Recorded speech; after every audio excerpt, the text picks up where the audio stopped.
د انعکاس میډیا ګرانو لیدونکو او اوریدونکو سلامونه. هیله ده چې رک روغ او خوشحال به یاست. یو ځل بیا هم د مینه او درد ناول له 5مې برخې سره حاضر شوم. تمه ده چې دا برخه به هم راسره تر پایه واورئ. د ساحل ورته پام شو، نارې یې کړل: دننه راشه نانځکې. زهرا یې مخې ته ورغله، د غاړې په ورکړې سره له دواړو مخو یې ښکل کړه. وړې بې سرې ساحل ولیده چې رنګ یې ژیړ دی، خو نور ښه و. بیا یې په بنده ژبه وویل: سبا مې د خور کوژدن ده. مور مې وویل چې دوی هم خبره کړه. د زهرا مخ سور شو او د هو په بڼه یې سره وښوراوه. ساحل هم سر ځړېدلی په کټ کې کېناست. بیا یې پښې وغځولې او ستونی ستاخ شو. له بې وسۍ یې لاس پر تندي کېښود. وړه بصیره لاړه. زهرا د ورور څنګ ته ورغله. د هغه په سترګو کې اوښکې ډنډ وې، د سترګو په قونجونو کې د اوښکو لیکې لاړې، او د هغه په تورو ویښتو کې پټ شول. زهرا ورته اوښکې پاکې کړې، خپله هم په ژړا شوه. د یوې شېبې لپاره دواړو خپل زړونه تش کړل. د ماښام تیارې خورې شوې، شپه راغله او سبا شوه. زهرا سباناری تیار کړ. خور او ورور دواړو شنو چایو سره وچه ډوډۍ خوړله. زهرا وویل: قند لاله، نن سیال دې کره ورځو. د ساحل ستونی بیا وښکه ونیو. په رګېدلي غږ یې وویل: نه پوهېږم. په شته کور کې دې داسې څوک بې کوره چېرته نه شي. یو کس دې هم بې پلاره او بې موره چېرته نه شي. څنګه دې داسې وویل ارمانه؟ سپرليه، د دوی ځینې حالاتو ما هم ډېرې ژړوي. ښه، بیا څه وشول؟ کله چې 3 بجې شوې، ساحل او زهرا د هغوی د کره لاړل. مراسم شروع شوي ول.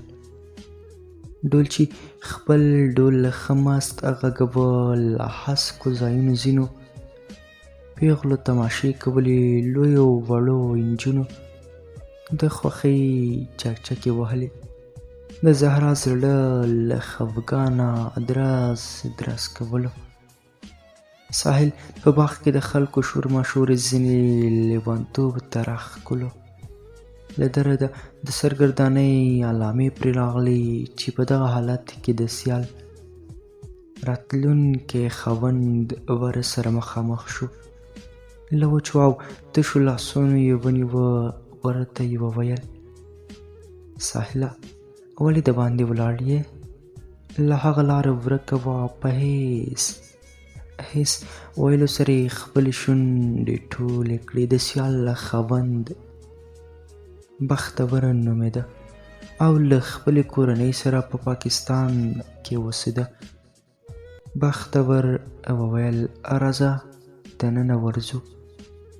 ساحل وویل: نه بختوره، ته ورځه. اوهو، له تا نه خو څوک ستره نه دي. نه، دا خبره نه ده. نو چې دا خبره نه ده، بیا هله راځه نو. ساحل یې له ځان سره دننه یوړ. مخامخ په برنډه مېلمنو غومبر جوړ کړی و. له ساحله لاره ورکه وه چې څه وکړي. په کمبخت زړګي د غم چپو زور وهلو. سور او سپین رنګ یې ژیړ واوښت. شاوخوا نجونو چیغه کړه: هلئ، ناوې شیریني خورۍ ته راولئ، هلئ.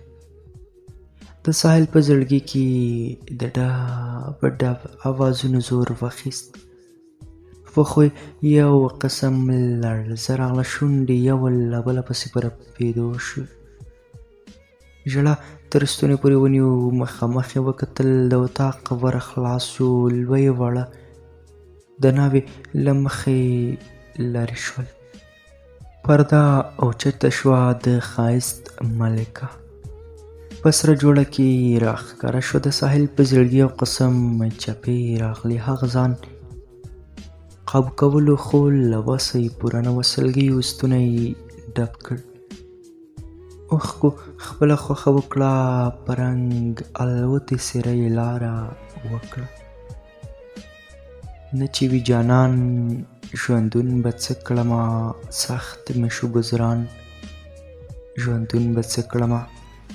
هر وخت پیغورونه راکوي راته ګرځي رقیبان ژوندون به څه کړمه.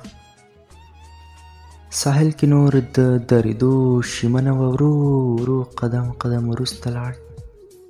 پوخ لنو سترګې لاس تېرې کړ. اوښکې پاکې کړل. د زهرا ورته پام شو. په منډه منډه یې څنګ ته ورغله او غږ یې کړل: ودرېږه قندلاله. د ساحل اوښکې نور نو تم نه شوې.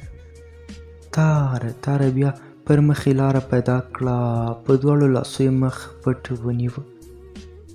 غوښتل یې چې له نورو څېره پټه کړي او د باندې واوځي. په تلو شو. له شا لوري زهرا له لاسه ونیو. ساحل له اوښکو ډکه څېره ور واړوله. خور او ورور یې سیال ته وکتلې. د هغې هومره پام شو. ساحل د سترګو په قنجونو کې یې وویل: ای هیلې، سترګې مې ړندې شه، دا پرې څه وینم؟ ښه به وي له دې نه چې یې نه وینم. هی سترګې مې، هی سترګې مې، سترګې مې ړندې شه، دا پرې څه وینم؟ ښه به وي له دې نه چې یې نه وینم، ښه به وي له دې نه چې یې نه وینم. سیال په تندي لاس کېښود. اوښکې سینګار له مخه یې وړاو. په زړه زری ځای شوه. زهرا هم د ونې بیخته کېناسته او د غم په ژړا یې زړه سپک کړ. ساحل نوره چاره نه درلوده. هغه له دې وېرېده چې معصومه خورکۍ چېرته په بدو کې ترې لاړه نه شي. هسې هم د پښتنو ناوړه او سختو رواجونو د مینانو په زړونو کې داسې داغونه ایښي چې پوښتنه یې مه کوه. ساحل په تلو کې زهرا ته د نه په بڼه اشاره وکړه چې مه ژړه. زهرا چې اوښکې وچې کړې، هغه د باندې ووتو. زهرا بیا په منډه د بام سره ته وخته تر څو خپل ورور وڅاري. هغه کمبخته د اوړي په سخته ګرمۍ کې په ژړا ژړا د جوارو پټو کې پټ کېناست تر څو خپل زړه تش کړي. له بامه زهرا ولید چې ساحل په ژړغوني غږ داسې وویل: ای الله، ولې مې ځوروې؟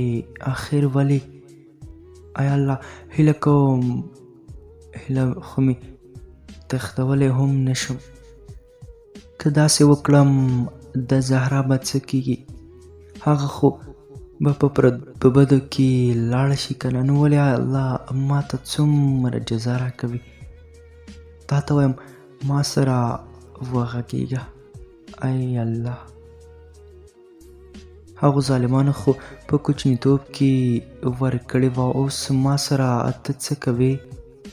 زما د زړه مالک خو ته یې. شابه، زه درنه خپله مینه غواړم، زما د زړه سکون غواړم. ما له زما هیله راکه. ما هغه خپل هیله ګڼله. خیره ده یا الله، زه به لږه تنده په ځان تېره کړم. له خوښۍ به خاورې په سر باد کړم که ته زما هیله ماته راکړه. زهرا له بامه چې د سوی فریادونه واورېدل، په کړیکو کړیکو یې وژړل.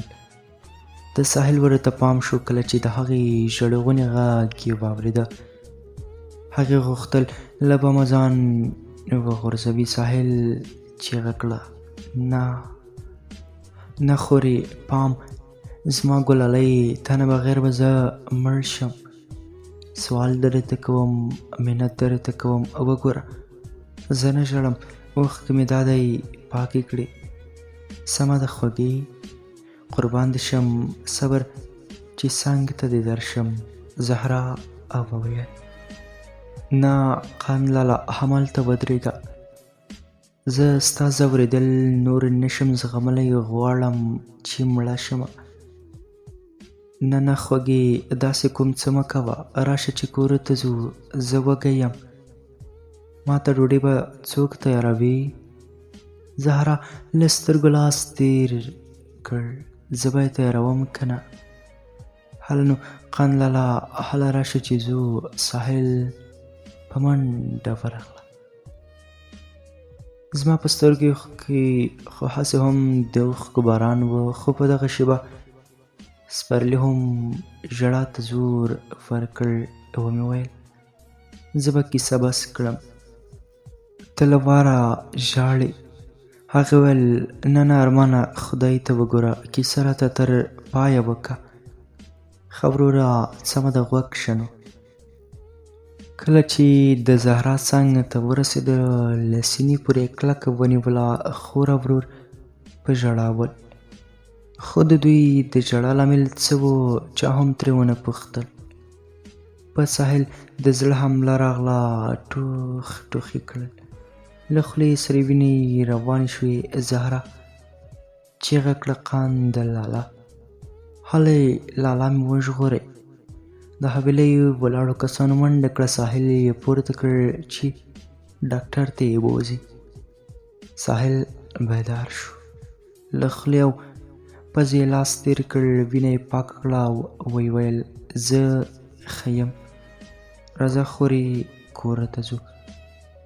زهرا ورسره شوه، دواړه کور ته روان شول. سیال د اوښکو په جال کې ډوبه، له ویرې په سترګو کې اوښکې ډنډ پاتې شوې. مور یې ورته برنګ برنګ کتلې.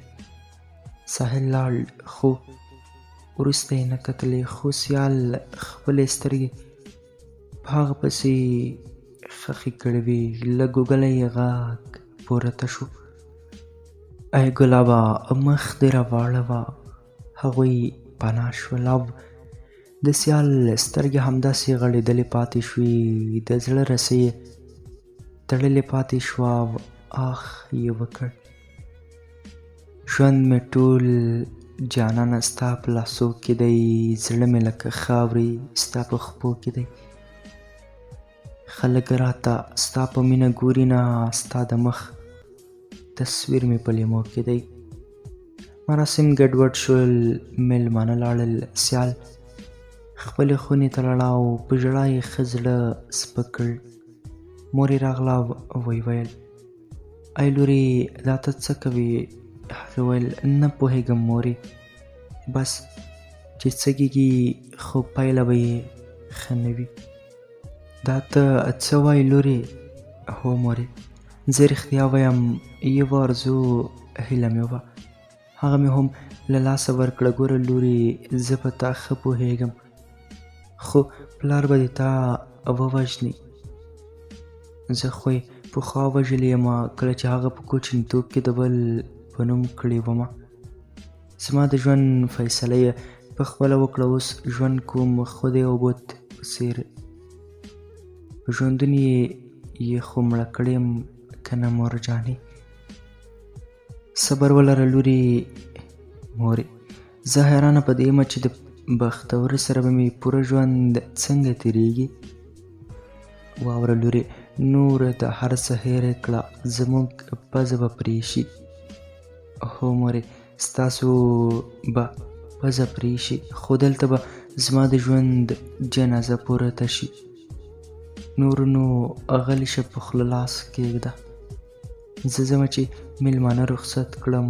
مور یې لاړه تر څو میلمانه رخصت کړي او دلته سیال ژړا ونیوله. د کوټې په کونج غونډه کېناسته، په ژړغوني غږ یې داسې ویل زما ګلابه ما هېره کړه. ما کړه هېر تا هېرومه په کیسه دې پوهومه تا ته جوړ نشي پېغور سوال زاري درته کومه تا به ورو ورو هېرومه زړه به ورو ورو صبرومه. ګران اورېدونکو دا به د مینه او درد ناول 5مه برخه. تر بیا راتلونکې برخې تاسې په پاک او مهربان رب سپارم.